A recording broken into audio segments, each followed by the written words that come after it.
Growing up with a mental illness, I know all too well the crushing effects of diagnoses.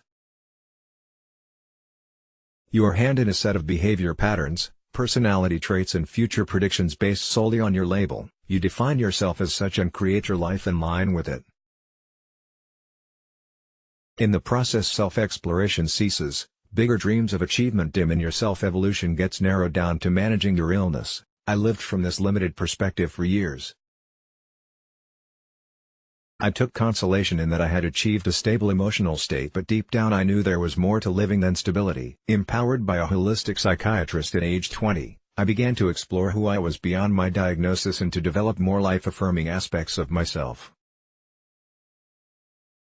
An amazing 16-year journey followed, which was filled with healing from self-judgment, cultivating self-awareness and shifting my life target from surviving to thriving. What did I learn along the way?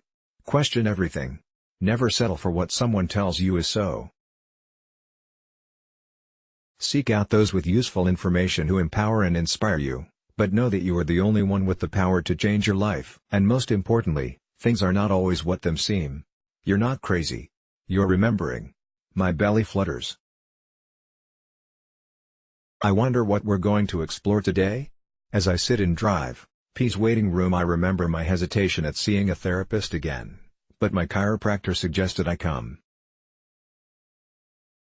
My neck adjustments aren't holding and she thinks it's because of unresolved emotional issues. So I consent to go and quickly discover that Dr. P and her energy psychology are very different from the talk therapy I did for years. I don't run circles in my mind anymore. Instead, something very different happens here. My reflection is interrupted as Drive P opens her office door. "Lauren, I'm ready for you." Her red curls bounce as she turns around, inviting me to follow. I smile as I enter her office. Between the orange leather couch and shag rug, I feel like I've stepped back into the 70s. "How's it going?" Drive P asks. "Okay. I've been thinking a lot about my need to stay hidden. I always thought this came from having a bipolar diagnosis.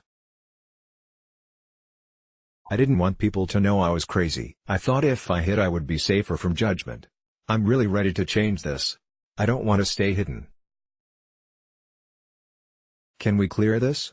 Of course we can. Let's start with some net and go from there. Dr. P uses a variety of different tools in our work together.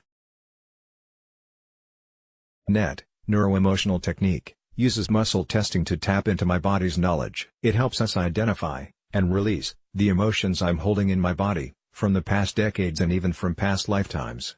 This approach is a real stretch for me. Past lives? I had learned about reincarnation in yoga, and even though this is weird, I'm seeing shifts already in our short time together. My mind is more relaxed and I'm discovering that my body is really wise. DRP also uses tools from Access Consciousness. In our first session together, she introduced me to something called the light/heavy tool. She asked me questions and then invited me to tune into the energy in my body and in the space around me. Did I feel light or heavy? A light sensation is a yes or a truth for me. A heavy sensation is a no or an untruth. After decades of seeing doctors who claimed to know more than me and told me what was going on with my body, I'm now learning how to listen to what my body and I know. I'm being asked the questions. I'm the one finding out what is true for me. I'm becoming my own expert on me. DRP sits next to me and invites me to hold my arm out straight.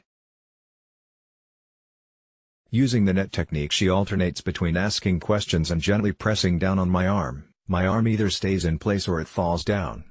This is the net version of the light and heavy tool. So repeat after me, "It's safe for me to be seen." I repeat this statement and she pushes gently down on my arm. My arm falls. She asks more questions and we discover that all of this is connected to a past life where it wasn't safe for me to be seen. So what comes up for you? What are you aware of? Drive P asks. I pause. I have a sense of something, but it's not from this lifetime. How could that be? Am I making it up? I share with her what I'm aware of. It feels like I was killed or sent away when I was seen. Okay, Drive P nods, as though all of this is very normal and not make-believe. Were you doing something or being something you weren't supposed to? I smile at the answer that pops in my head. Do I dare say this out loud? I was a witch. Or at least they thought I was one. And what happened? I was sent away. So what happens when you are seen? I get ostracized and sent away. We sit in silence for a moment, looking at each other, then drive. P continues with asking questions, testing my arm strength, and touching specific points on my body that help release the blocked emotion and memories from this past lifetime. Continued on next page. Let's block ads. Why?